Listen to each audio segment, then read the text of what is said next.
सभी किसान साथियों का एक बार फिर से आपकी अपने YouTube चैनल पर स्वागत है। किसान साथियों, उम्मीद करता हूं आप सभी बहुत अच्छे होंगे। अगर आप चैनल पर पहली बार आए तो चैनल को सब्सक्राइब कर वीडियो को लाइक कर दीजिएगा और अपने मित्रों को शेयर कर दीजिएगा।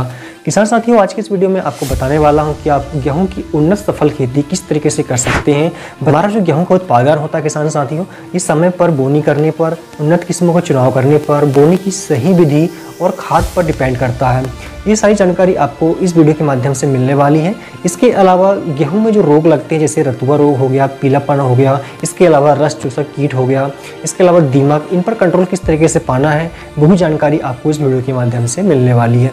गेहूं में सबसे ज़्यादा समस्या देखी जाती है वो पीलापन की और इसके अलावा गिरने की समस्या देखी जाती है किसान साथियों। तो इन पर कंट्रोल हम दवाइयों के द्वारा किस तरीके से पा सकते हैं और साथ ही हम खरपतवार नियंत्रण किस तरीके से कर सकते हैं वो भी जानकारी आपको मिलने वाली है। गेहूं की फसल में जो सबसे ज़्यादा समस्या देखी जाती है वो चूहों की देखी जाती है, तो वो जानकारी भी आपको इस वीडियो के माध्यम से मिलने वाली है।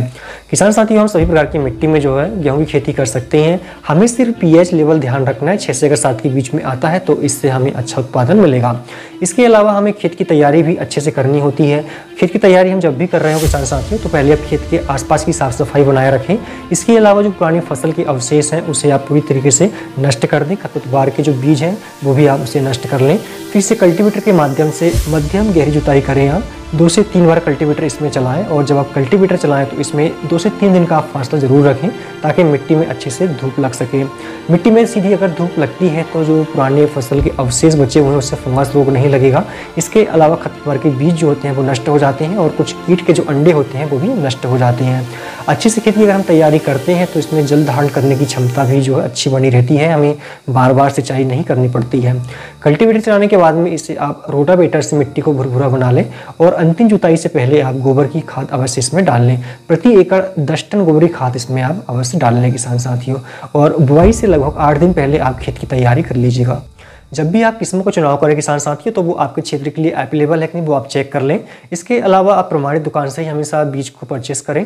इसके अलावा किसान साथियों आप चेक कर लें कि जो अंकुरण क्षमता है वो लगभग 80 से 90% है या नहीं, और साथ ही इसमें रोग प्रतिरोधक क्षमता है या नहीं वो भी आपको चेक कर लेना है। इससे ज़्यादा उत्पादन देने वाली वैरायटी की हम बात करें अगर तो श्रीराम सुपर 303, श्रीराम सुपर 111, इसके अलावा कर्णवंदना, पूसा तेजस, पूसा यशस्वी, पूसा मंगल, ये बहुत अच्छी वैरायटी है। इनसे आप अच्छा उत्पादन ले सकते हैं। किसान साथी, जो हमारा पूरा उत्पादन है वो खाद पर डिपेंड करता है, तो हमें खाद देते समय कुछ चीज़ों का ध्यान रखना है।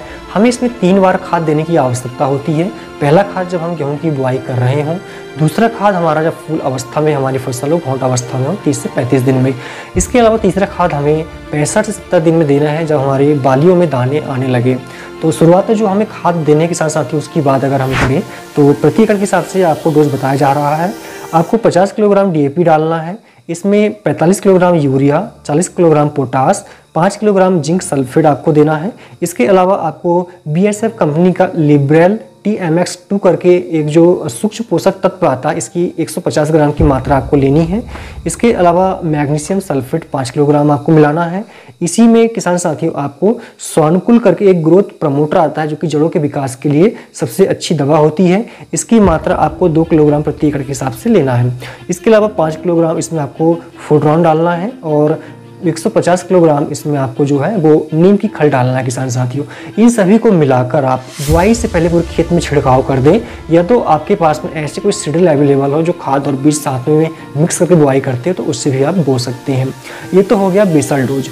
इसके अलावा जब आपकी फसल 35 से 40 दिन की हो तो उस समय आपको क्या करना है, 25 kilogram urea, 10 kilogram potash, 2 kilogram boron मिलाकर इसमें 5 किलोग्राम कोई भी अच्छी कंपनी का माइक्रो न्यूट्रिएंट्स मिलाकर आपको छिड़काव कर देना है और सिंचाई कर देना है। ठीक है। और अंतिम बार खाद आपको 65 से 70 दिन के बीच में देना है। तो इसमें आपको 25 किलोग्राम यूरिया और 10 किलोग्राम जो दानेदार सागरिका आती है वो मिलाना है। साथ में इसमें आप माइक्रो न्यूट्रिएंट्स भी मिला सकते हैं, नहीं भी मिलाए तो कोई दिक्कत नहीं है। तो इनका छिड़काव करके आपको सिंचाई करना है। यदि आप इस प्रकार से 3 बार खाद देते हैं तो निश्चित ही आपकी फसल जो है वो अच्छा उत्पादन देगी। बीज बोने से पहले अधिकतर किसान जो गलतियां करते हैं वो आपको नहीं दोहराना है।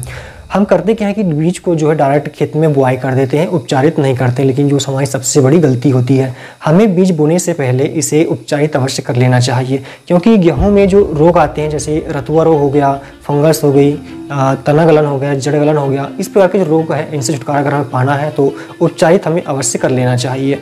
बीज उपचार के लिए मार्केट में अलग अलग प्रकार की दवाइयाँ अवेलेबल है। इसे मैनकोजेब या फिर थीरम से आप उपचारित कर सकते हैं किसान साथियों।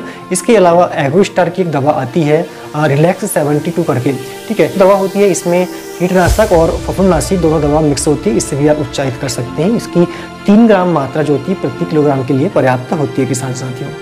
किसान साथियों, अलग अलग क्षेत्रों में, अलग अलग स्थानों में अलग अलग विधि से इसकी बुआई की जाती है।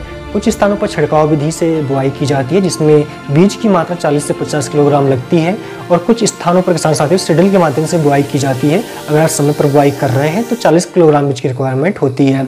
किसान साथियों, यदि आप सिडल से बो रहे हैं, पंक्तियों में बो रहे हैं, तो पंक्ति से पंक्ति की दूरी 8 इंच की रखें, पौधे से पौधे की दूरी आप 3 इंच की रखें, और बीज की गहराई आधा इंच की रखें किसान साथियों। इस तरीके से यदि आप बुआई करते हैं तो निश्चित ही आपको कल्लों की संख्या अधिक से अधिक देखने को मिलेगी और अच्छा उत्पादन आपको देखने को मिलेगा। साथियों, सबसे ज्यादा प्रभावित अगर कुछ करता है गेहूं की फसल को तो वो है खरपतवार। यदि खरपतवार को समय पर नियंत्रण नहीं किया गया तो लगभग 20% तक हमारी जो उपज है वो घट जाती है। ये जो होते हैं खरपतवार फसल से हमेशा प्रतिस्पर्धा करते हैं, पोषक तत्वों के लिए, जल के लिए, प्रकाश आदि के लिए प्रतिस्पर्धा करते हैं और अपना विकास करते हैं, और जो पोषक तत्व गेहूं की फसल को मिलने चाहिए वो नहीं मिल पाते हैं।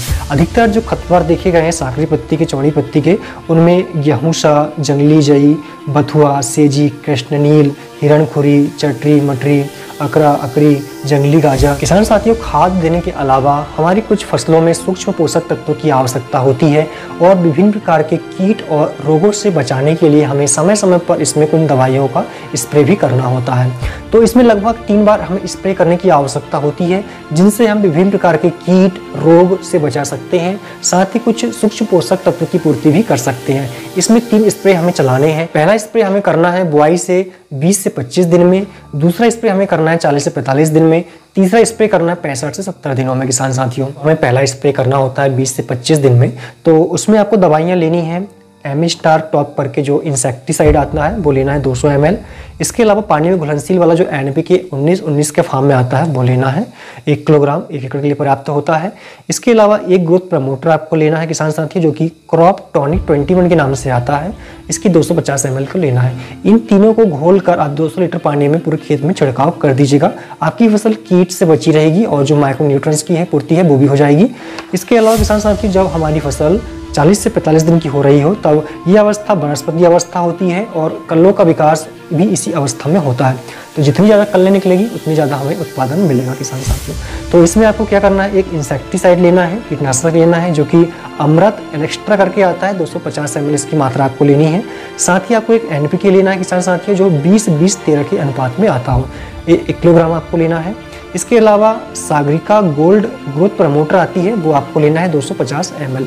इसी प्रकार तीनों को मिलाकर अच्छे से पानी में घोल लीजिएगा और 200 लीटर पानी मिलाकर इसका छिड़काव आप कर दीजिएगा।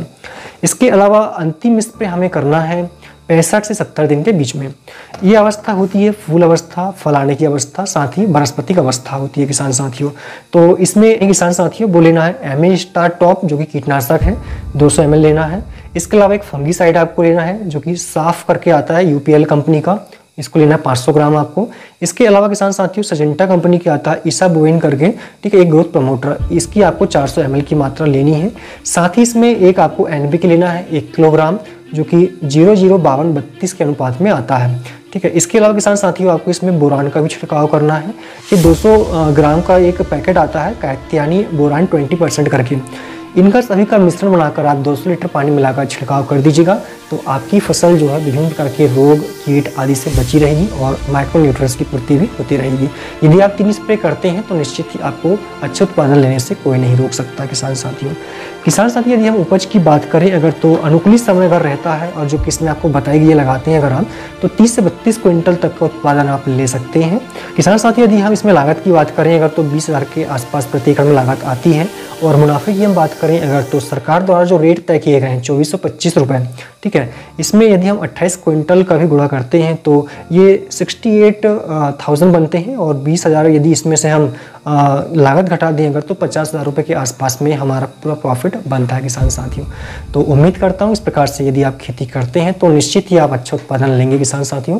वीडियो पसंद आए तो लाइक करके शेयर कर दीजिएगा। धन्यवाद।